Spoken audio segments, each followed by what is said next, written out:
अनाहत चक्र मतलब अजेय अथवा खुला या हृदय चक्र। यह मानवीय शरीर का चौथा मुख्य चक्र होता है। दूसरों के साथ आपस में बांटे हुए गहरे रिश्ते और बिना शर्त प्यार की स्थिति को नियंत्रित करता है। चूँकि प्यार एक उपचारात्मक शक्ति है, यह चक्र भी चिकित्सा का केंद्र माना जाता है। परोपकारिता खुद के लिए तथा दूसरों के लिए प्यार, क्षमा, अनुकंपा तथा सुख, यह संतुलित अथवा खुले अनाहत चक्र की गहरी विशेषताएं हैं। इसमें इच्छाओं को पूरा करने की शक्ति है और अगर चक्र को सही प्रकार से संतुलित और शुद्ध किया जाए तो मनोकामनाएं जल्दी से पूरी हो जाती है। यह चक्र कमल के साथ 12 पंखुड़ियां, दिल की 12 दिव्य गुणों को सूचित करता है। यह इसका प्रतीकात्मक रूप से इसे दर्शाया जाता है।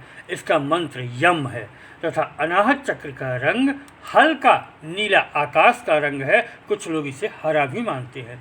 इसका समान रूप तत्व वायु है। वायु प्रतीक है स्वतंत्रता और फैलाव का। इसका अर्थ है कि इस चक्र में हमारी चेतना अनंत तक फैल सकती है। अनाहत चक्र आत्मा की पीठ यानी कि स्थान है।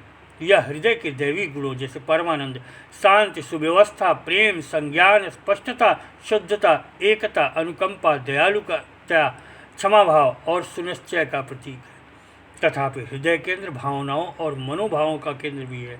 इसके प्रतीक छवि में 2 तारक आकार के ऊपर से ढाले गए त्रिकोण हैं।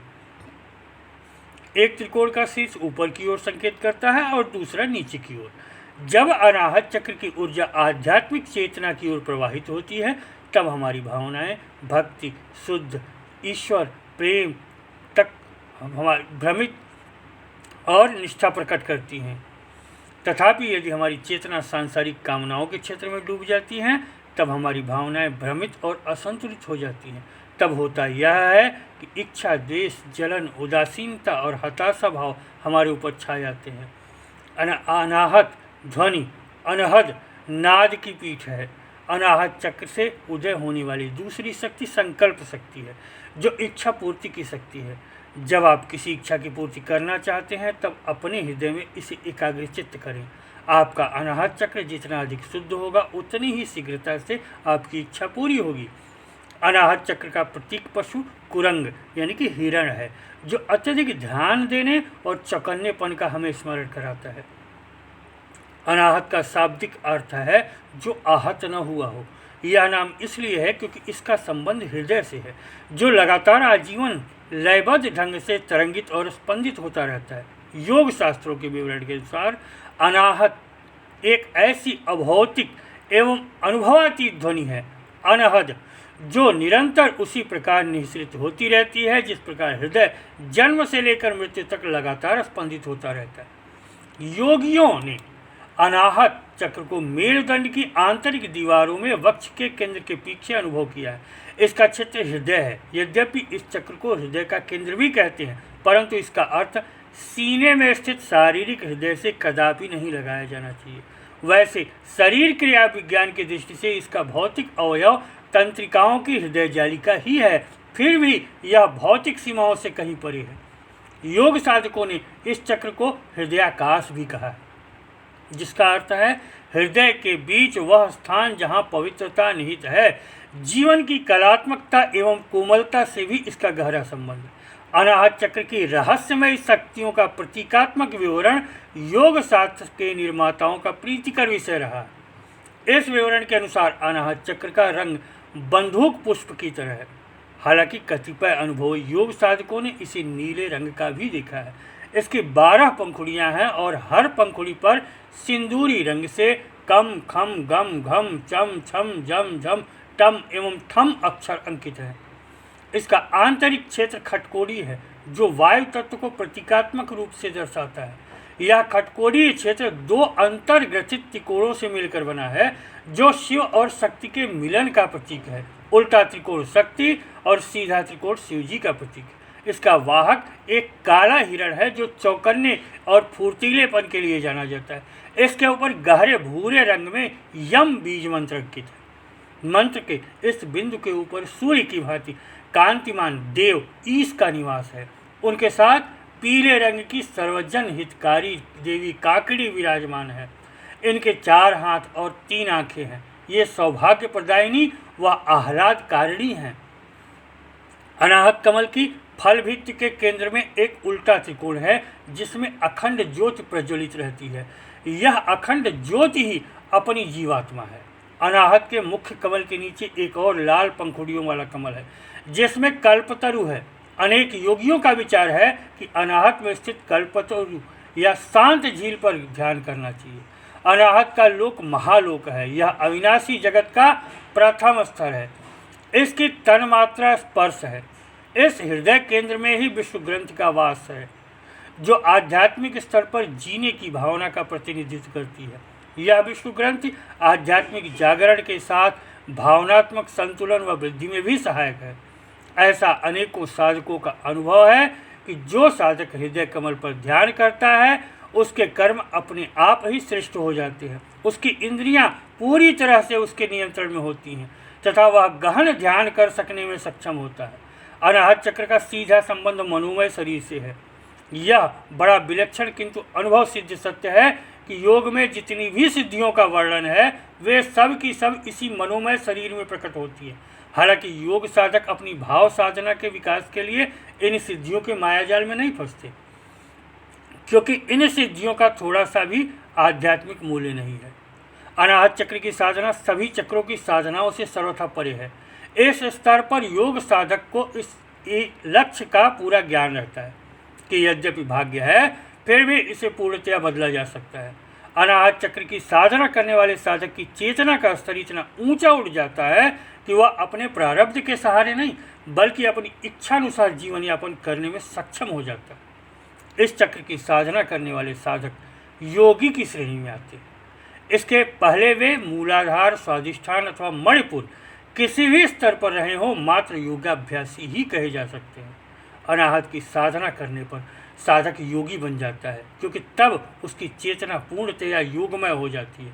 ऐसी स्थिति में उसके निर्णय बाह्य जगत या विश्वास अथवा कर्म प्रारब्ध पर आधारित न होकर पूर्णतया आत्मविश्वास एवं अपनी चेतना शक्ति पर आधारित होते हैं।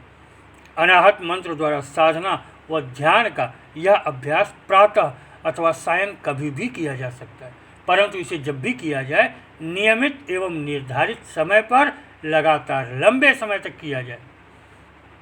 यह सुनिश्चित तथ्य है कि अनाहत चक्र की साधना करने वालों के जीवन में अहंकार को परम शिव जी में लीन कर देना चाहिए। इस साधना की प्रक्रिया इतनी सूक्ष्म होती है कि शिव जी की चेतना साधक के अहंकार को कब, कैसे और किन तरीकों से समाप्त करती है पता ही नहीं चलता, परंतु जो साधना में निरत रहते हैं उन्हें सफलता मिलना सुनिश्चित है।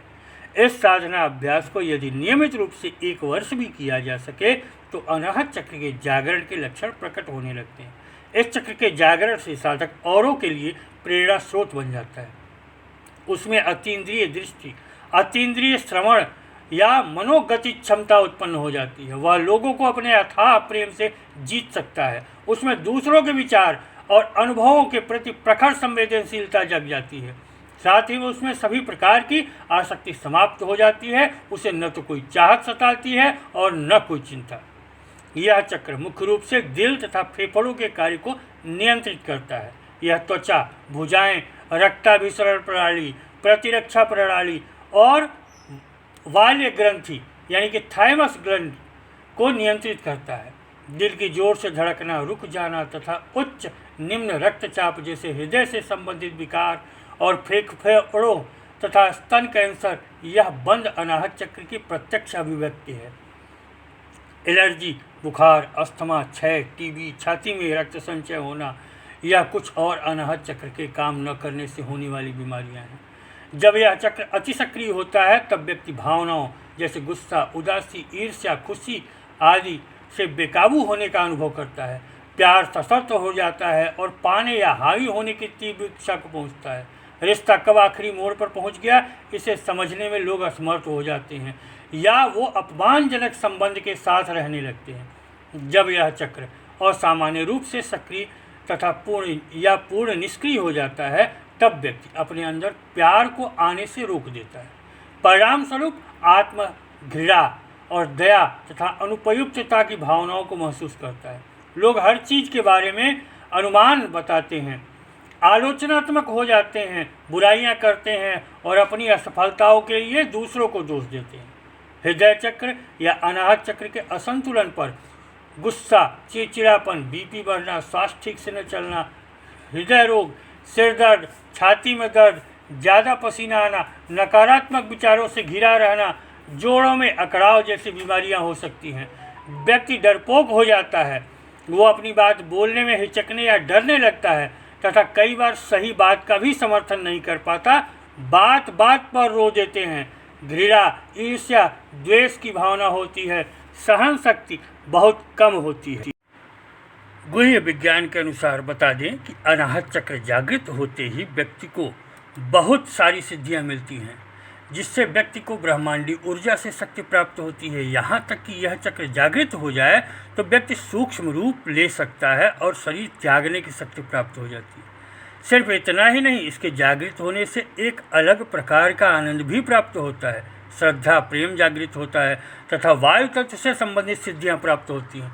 संतुलित अनाहत चक्र से व्यक्ति बिना शर्त प्यार करता है और वास्तविक करुणा तथा आत्म स्वीकृति दिखाता है, जो उन्हें दूसरों को प्यार करने तथा स्वीकार करने में सक्षम बनाता है। ऐसे लोग स्वभाव से परोपकारी होते हैं। हृदय चक्र के संतुलन में रहने पर व्यक्ति खुश रहता है, दूसरों के दुख दर्द को समझता है, उनकी मदद के लिए हमेशा तैयार रहता है। मन में प्रेम और करुणा के भाव आने लगते हैं, वह ऊर्जावान तथा सकारात्मक शक्ति से परिपूर्ण होता है। जीवन आनंद से भर जाता है और कोई भी स्थिति उसको दुखी नहीं करती। अपनी कल्पना शक्ति पर और तथा इच्छाओं पर काबू रखता है।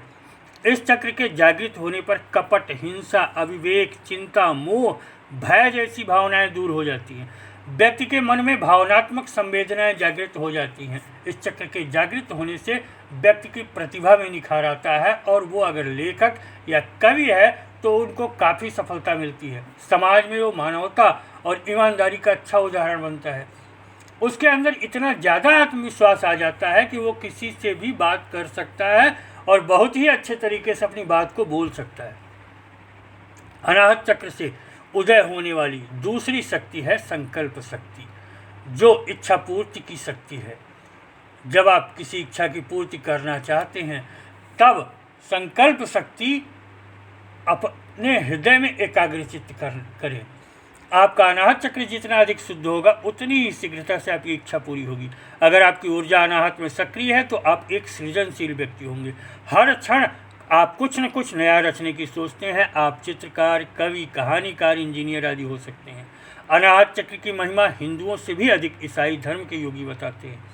हृदय स्थान पर गुलाब से फूल की भावना करते हैं और उसे महाप्रभु ईसा का प्रतीक आईचीन कनक कमल मानते हैं।